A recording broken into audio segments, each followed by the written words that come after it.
जय श्री कृष्ण सभी को। आज हम जानते हैं शनिवार की व्रत कथा। एक समय स्वर्ग लोक में सबसे बड़ा कौन के प्रश्न 9 ग्रहों में विवाद हो गया। विवाद इतना बढ़ गया कि परस्पर भयंकर युद्ध की स्थिति बन गई। निर्णय के लिए सभी देवता देवराज इंद्र के पास पहुँचे और बोले, हे देवराज, आपको निर्णय करना होगा कि हम में से सबसे बड़ा कौन है। देवताओं का प्रश्न सुनकर देवराज इंद्र उलझन में पड़ गए। इंद्र बोले, मैं इस प्रश्न का उत्तर देने में असमर्थ हूँ। हम सभी पृथ्वी लोक में उज्जैनी नगरी में राजा विक्रमादित्य के पास चलते हैं। देवराज इंद्र सहित सभी ग्रह उज्जैनी नगरी पहुँचे। महल में पहुंचकर जब देवताओं ने उनसे अपना प्रश्न पूछा तो राजा विक्रमादित्य भी कुछ देर के लिए परेशान हो उठे, क्योंकि सभी देवता अपनी अपनी शक्तियों के कारण महान थे। किसी को भी छोटा या बड़ा कह देने से उनके क्रोध के प्रकोप से भयंकर हानि पहुंच सकती थी। अचानक राजा विक्रमादित्य को एक उपाय सूझा और उन्होंने विभिन्न धातुओं स्वर्ण, रजत, कांसा, ताम्र, सीसा, रांगा, जस्ता, अब्रक व लोहे के 9 आसन बनवाए। धातुओं के गुणों के अनुसार सभी आसनों को एक दूसरे के पीछे रखवाकर उन्होंने देवताओं को अपने अपने सिंहासन पर बैठने को कहा। देवताओं के बाद राजा विक्रमादित्य ने कहा, आपका निर्णय तो स्वयं हो गया। जो सबसे पहले सिंहासन पर विराजमान है वही सबसे बड़ा है।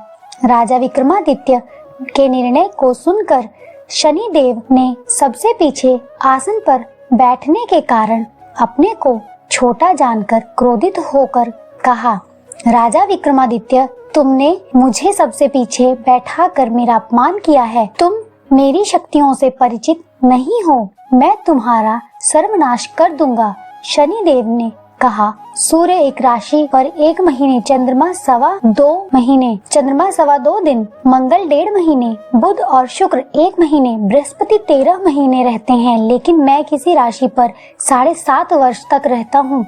बड़े बड़े देवताओं को मैंने अपने प्रकोप से पीड़ित किया है। राम को 7.5 के कारण ही वनवास में जाकर रहना पड़ा और रावण को 7.5 के कारण ही युद्ध में मृत्यु का शिकार बनना पड़ा। राजा, अब तू भी मेरे प्रकोप से नहीं बच सकेगा। इसके बाद अन्य ग्रहों के देवता तो प्रसन्नता के साथ चले गए, परंतु शनि बड़े क्रोध के साथ वहां से विदा हुए। राजा विक्रमादित्य पहले की तरह न्याय करते रहे।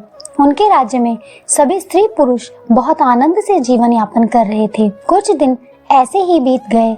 उधर शनि देवता अपने अपमान को भूले नहीं थे। विक्रमादित्य से बदला लेने के लिए एक दिन शनि देव ने घोड़े के व्यापारी का रूप धारण किया और बहुत से घोड़ों के साथ उज्जैनी नगरी पहुँचे। राजा विक्रमादित्य ने राज्य में किसी घोड़े के व्यापारी के आने का समाचार सुना तो अपने अश्वपाल को कुछ घोड़े खरीदने के लिए भेजा।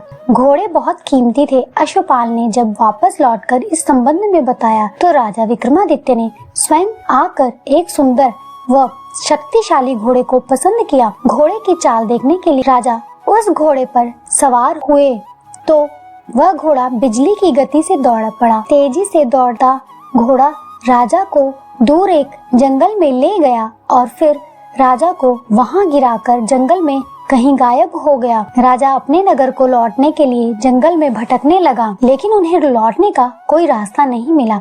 राजा को भूख प्यास लग आई। बहुत घूमने पर उसे एक चरवाहा मिला। राजा ने उससे पानी मांगा। पानी पीकर राजा ने उस चरवाहे को अपनी अंगूठी दे दी। फिर उससे रास्ता पूछकर वह जंगल से निकलकर पास के नगर में पहुंचा। राजा ने एक सेठ की दुकान पर बैठकर कुछ देर आराम किया। उस सेठ ने राजा से बातचीत की तो राजा ने उसे बताया कि मैं उज्जैनी नगरी से आया हूँ। राजा के कुछ देर दुकान पर बैठने से सेठ जी की बहुत बिक्री हुई। सेठ ने राजा को बहुत भाग्यवान समझा और खुश होकर उसे अपने घर भोजन के लिए ले गया। सेठ के घर में सोने का एक हार खूंटी पर लटका हुआ था। राजा को उस कमरे में छोड़कर सेठ कुछ देर के लिए बाहर गया।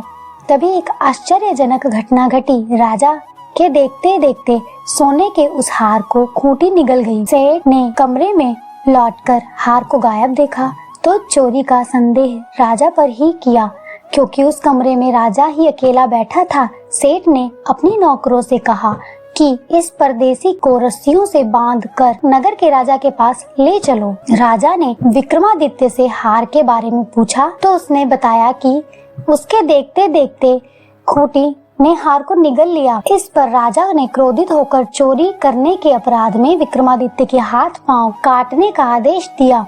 राजा विक्रमादित्य के हाथ पांव काटकर उसे नगर की सड़क पर छोड़ दिया गया। कुछ दिन बाद एक तेली उसे उठाकर अपने घर ले गया और उसे अपने कोल्हू पर बिठाया। राजा आवाज देकर बैलों को हाँकता रहता। इस तरह तेली का बैल चलता रहा और राजा को भोजन मिलता रहा। शनि के प्रकोप की 7.5 पूरी होने पर वर्षा ऋतु प्रारंभ हुई। राजा विक्रमादित्य एक रात मेघ मल्हार गा रहा था कि तभी नगर के राजा की लड़की राजकुमारी मोहिनी रथ पर सवार उस तेली के घर के पास से गुजरी।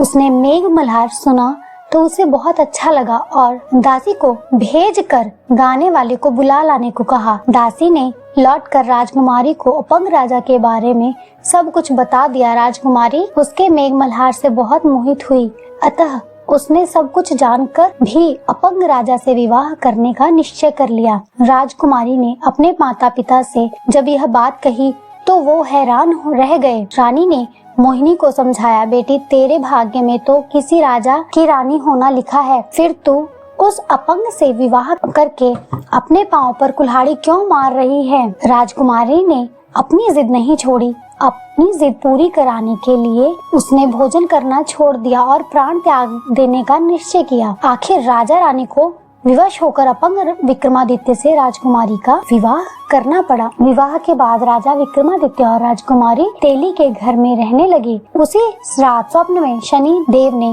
राजा से कहा, राजा तुमने मेरा प्रकोप देख लिया, मैंने तुम्हें अपने अपमान का दंड दिया है।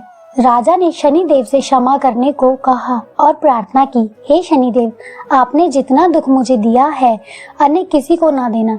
शनि देव ने कुछ सोचकर कहा, राजा मैं तुम्हारी प्रार्थना स्वीकार करता हूँ। जो स्त्री पुरुष मेरी पूजा करेगा, शनिवार को व्रत करके मेरी व्रत कथा सुनेगा, उस पर मेरी अनुकंपा बनी रहेगी। प्रातः काल राजा विक्रमादित्य की नींद खुली तो अपने हाथ पांव को देखकर राजा को बहुत खुशी हुई। उसने मन ही मन शनि देव को प्रणाम किया। राजकुमारी भी राजा के हाथ पांव सही सलामत देखकर आश्चर्य में डूब गई। तब राजा विक्रमादित्य ने अपना परिचय देते हुए शनि देव के प्रकोप की सारी कहानी सुनाई। सेठ को जब इस बात का पता लगा तो दौड़ता हुआ तेली के घर पहुंचा और राजा के चरणों में गिरकर क्षमा मांगने लगा। राजा ने उसे क्षमा कर दिया, क्योंकि यह सब तो शनि के प्रकोप के कारण हुआ था। सेठ राजा को अपने घर ले गया और उसे भोजन कराया। भोजन करते समय वहाँ एक आश्चर्यजनक घटना घटी। सबके देखते देखते उस खूंटी ने हार उगल दिया। सेठ जी ने अपनी बेटी का विवाह भी राजा के साथ कर दिया और बहुत से स्वर्ण आभूषण, धन आदि देकर राजा को विदा किया। राजा विक्रमादित्य राजकुमारी मोहिनी और सेठ की बेटी के साथ उज्जैनी नगरी पहुँचे तो नगरवासियों ने हर्ष के साथ उनका स्वागत किया। अगले दिन राजा विक्रमादित्य ने पूरे राज्य में घोषणा कराई कि शनि देव सब देवों में श्रेष्ठ हैं। प्रत्येक स्त्री पुरुष शनिवार को उनका व्रत करें और व्रत कथा अवश्य सुने। राजा विक्रमादित्य की घोषणा से शनि देव बहुत प्रसन्न हुए। शनिवार का व्रत करने और व्रत कथा सुनने के कारण सभी लोगों की मनोकामनाएं शनि देव की अनुकंपा से पूरी होने लगी। सभी लोग आनंद पूर्वक रहने लगे। बोलिए शनि महाराज की।